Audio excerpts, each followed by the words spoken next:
Hi everyone.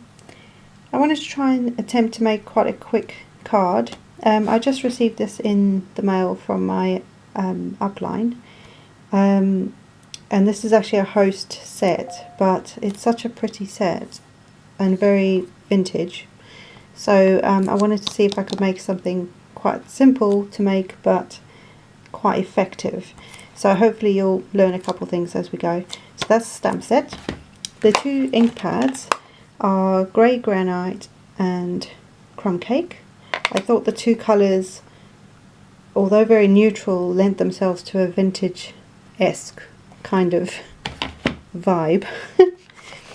I'm then going to use, and this is new to me, this is a 3D embossing folder from Gemini. It came with the machine, and this is what it will look like when it's done. I'll do this bit off camera, but what I'm going to show you what we're going to do up until that point with the embossing folder. We're going to do something. We're going to do kind of like a faux letterpress style, and then here I have two pieces that measure 6.5 by 5 roughly, and this is watercolor paper from W.H. Smith. So you guys know I love this stuff. I use it all the time. And it's fairly inexpensive. So there's those two, and there's a reason I'm using watercolor paper as well. And then this is a piece of crumb cake cardstock that measures 10 inches, scored at 5 by 6.5. So I took the size of this and have sort of more or less, I might need to trim it up afterwards, but it'll more or less fit on here. So that's what size this is. So if I get that out the way, one of these, and I think I'm going to have the grey granite in the background, I think. So what I'm going to do, this is the watercolour cardstock. So when you open your folder, this is the, if I do it the right way around, this is the top, I guess. But when you open it, I'm going to turn this sideways, so hopefully this doesn't confuse you, just because of space.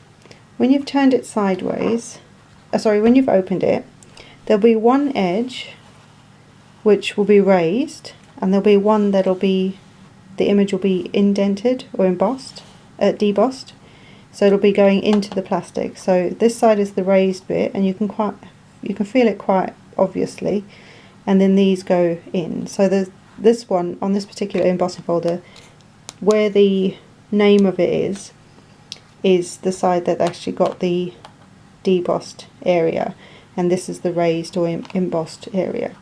So what I want to do is I want to ink the debossed side, the flatter side, and then I'm going to put my cardstock in, close it carefully, and then I'm going to run it through my Gemini. So if I just get this, I'm just going to open up the ink pad. So my deboss side is here.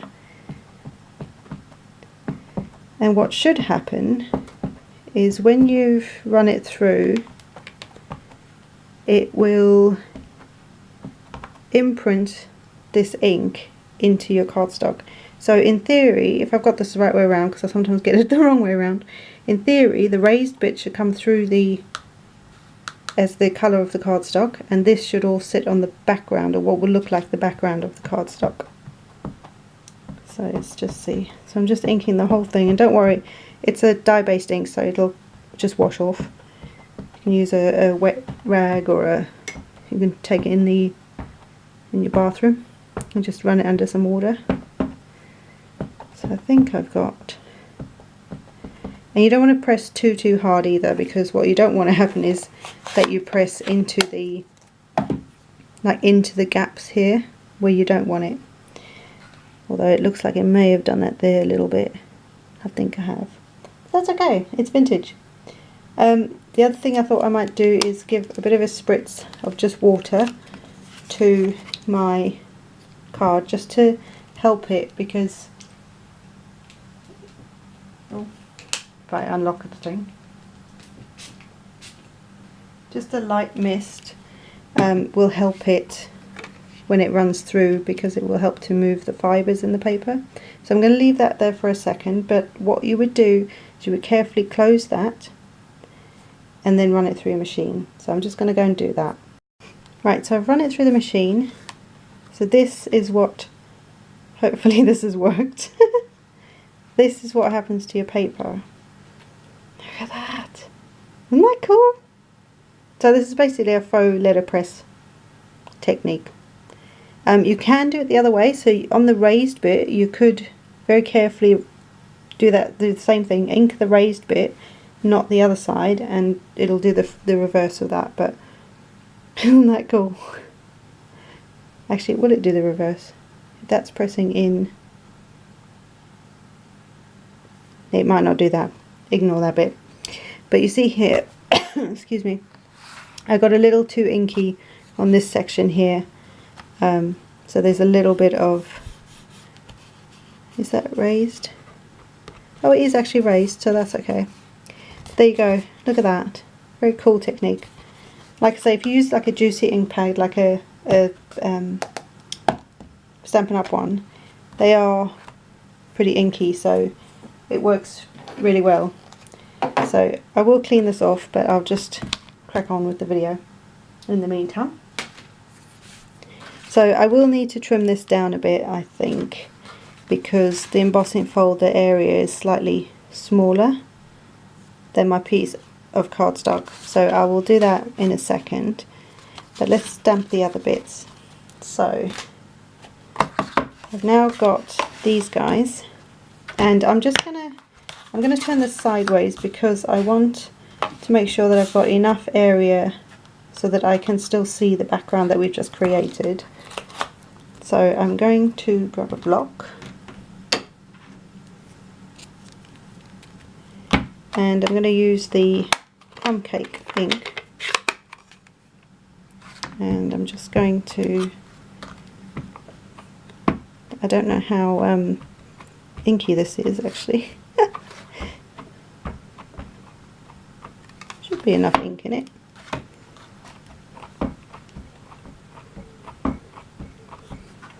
Excuse me while I ink. Right, so I'm just going to kind of wing it basically. I'm just going to go there.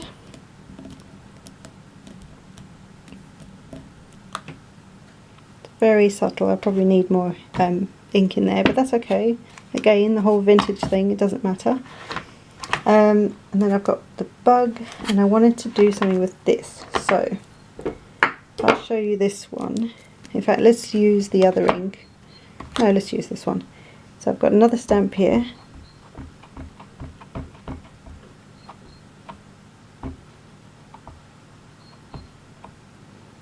And a very dry ink pad. Right. Let's see, I don't know if this is I'm gonna off stamp, and then I'm going to stamp it down there, stamp it off, and then maybe up here somewhere. So you've got that sort of vintagey thing in the background. Then I've got my little, I think he's a bumblebee or something. Is he a bee? Something like that. And this is one dry ink pad. But it's fine, it'll work. So there's that. And I think I need maybe one more of this on this side. So stamp off, and then, and in fact I may even do one here, just so that it sort of evens up the where everything is. I don't know if you can see that too well there. It's a very pale inking on it. So we got that. Now I'm definitely going to need a much, I've got an idea for that, but that's fine, I'll get that in a minute. So now what I want to do is I'm just going to go and trim this down so that it's just, you see there's an edge here where the embossing folder was, and I'm going to trim this piece down as well, and I'll be back. Right, so I've cut this panel, our faux letterpress panel, down so that it is about 1/4 of an inch around the edge, and I've also cut this down, and this measures, this was 3 1/4 by something, hold on. So this measures, let's see, 4 3/4 by 3 1/4, and then this panel, which is crumb cake as well, I just went 1/8 of an inch up. So this one measures, do it the same way, this one measures, what would that be, 4 7/8 by 3 3/8. Yeah. It's just so that there's a slight border around it. I also feel like I need some more of the little bugs, so I'm going to go back in with my crumb cake, and this is also a nice way to, the nice thing about it is you can go back and add to it if you need to.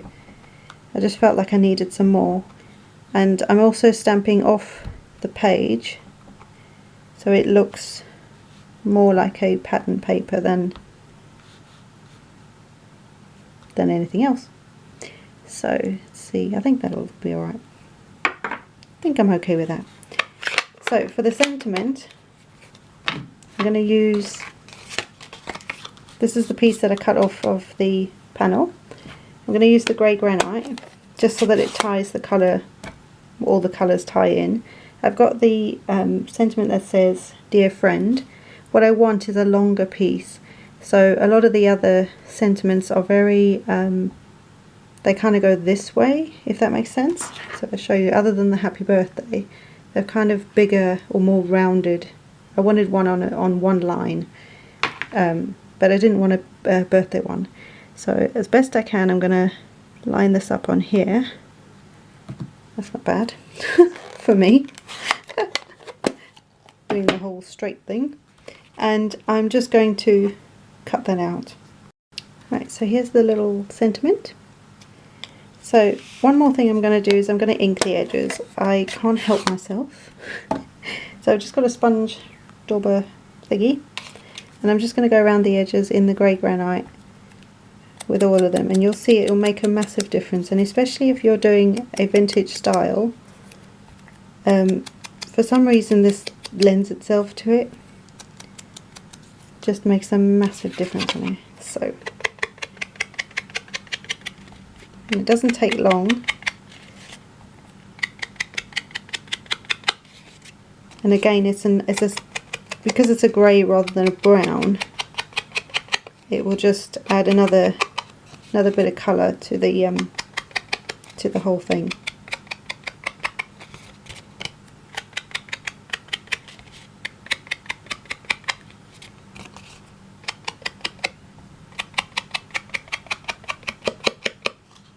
So do you see? Just adds a little bit of something. So I'm even going around these plain pieces because I think it still adds something. So I think if you're going to ink edges of things like this, I would go around all the edges. Otherwise it might look, it may not, but this is just what I think anyway, is that it might look like you've forgotten something if if you've sort of, like you started on one bit and not finished with the rest of it. So it's like I don't know, I think it just adds to it nicely. So all the edges.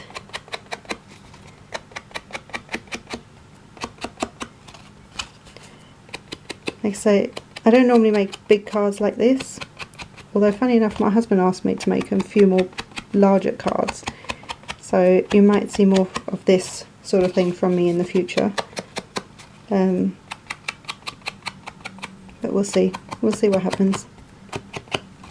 And you see it doesn't take that long I've been doing this for 2 minutes so far. You can see it really doesn't take long, but it makes a massive difference. Yeah, I've done that already. I'm not going to bother with, oh no, we're going to do the whole dog. Don't start something, don't say.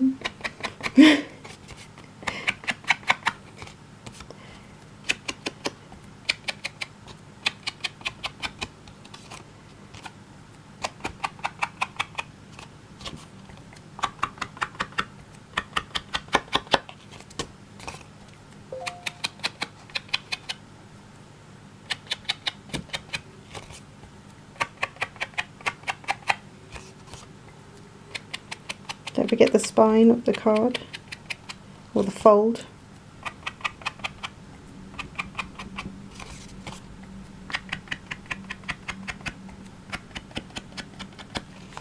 Ta-da! Right, so look, that took all of 3 minutes 20 seconds. So it doesn't take long at all. Right, so got the card front, and let's put this together now.